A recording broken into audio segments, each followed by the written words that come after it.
Well, we're mic'd up as Louisiana football gets set to host South Alabama. It's the Jaguars at number 25, Ragin' Cajuns.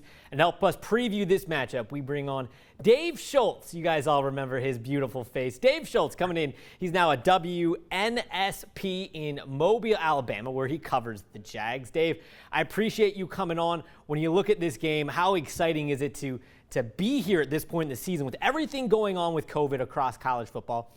It's pretty exciting now, I guess, when you're playing games here this late in the season.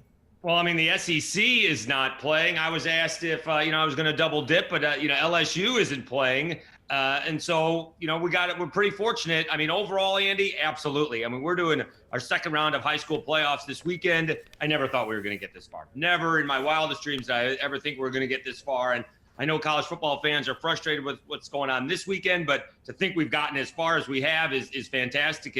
And hopefully we're still on for the Cajuns and the Jaguars.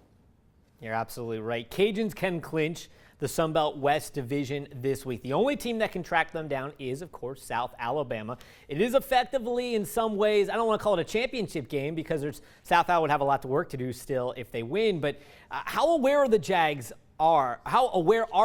that they are playing in a game, in a must-win game if they're hoping to win the division?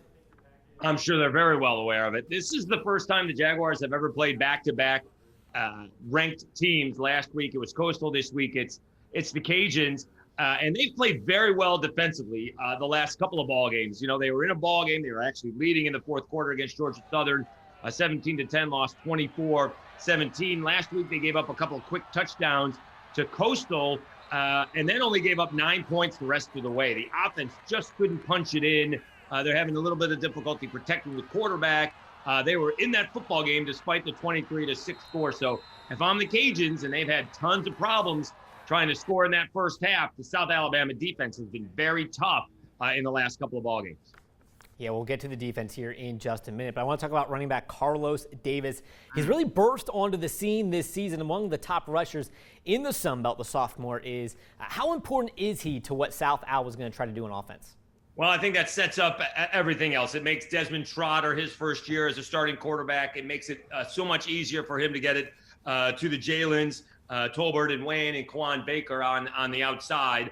He's really good. And, a couple of times, what was it against?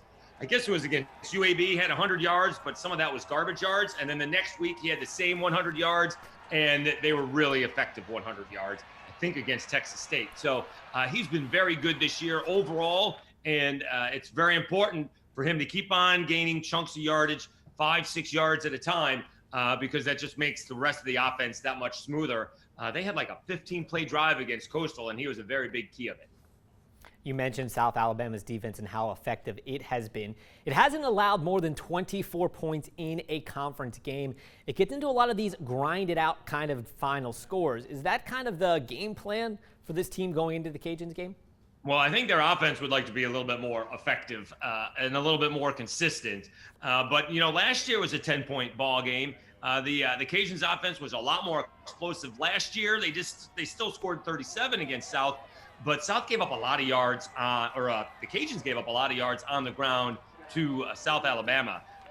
But defensively, again, they do a good job, kind of like what the Cajuns do, making the adjustments. They had a difficulty time against Georgia Southern in the first half, and in the second half, they got 3 straight 3-and-outs. Riley Cole leads the league in tackles per game at almost 10 per ball game. He's having a fantastic year at one of those, linebacker safety type positions. He is all over the field for the Jaguars. I'm glad you pointed out last year's game. I mean, the last 2 matchups between these two teams have been very exciting and very fun. Do you think we're in for another matchup like that? Well, it depends on how long. To me, it would depend on 2 things. If South Alabama can get any offense going whatsoever, right? They didn't get a touchdown against Coastal despite having a really nice long drive and just needing that 1 touchdown to get in the ball game. And the Cajuns, I'm trying to figure that whole offense out. 0 points in the first half and 27 points in the second half to Arkansas State. I'm sure it's not a coincidence, Andy, that they only threw to the tight end 1 time in the first half, didn't score, threw to the tight end 4 times in the second half, and they put up 27 points. Purely coincidental, I'm sure. So it depends on, how quickly the Cajuns have gotten off to a good start against, I guess it was Texas State. Had a little trouble hanging on to the football, but offensively they were okay. And it depends on what South can do on a consistent basis. They try to throw it downfield is what their offense is. And Desmond Trotter's got to get rid of the ball a little bit quicker than he normally has. A couple of times, Postal crashed the offensive line where he had no shot to do anything. But a lot of times he's got, beat 2, beat 3, and he's still not getting rid of the football. So it's going to depend on how much pressure the Cajuns can get on Desmond Trotter and how good the South Alabama offense is going to be. No one advocates for balls passed to a tight end more than Dave Schultz, ladies and gentlemen. No one.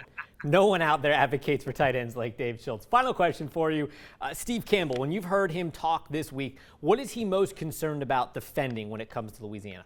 Well, it's defending the run, and then it's obviously you got to stop the run, and most Sun Belt teams have tried to do that against the Cajuns. Obviously, you got to stop Eli, you got to stop Trey, and you got to stop Chris Smith, but you also have to be effective with Levi Lewis. He's not having nearly as good a year as he did last year, and yet you look up, he leads the Sun Belt in yards per game, passing-wise.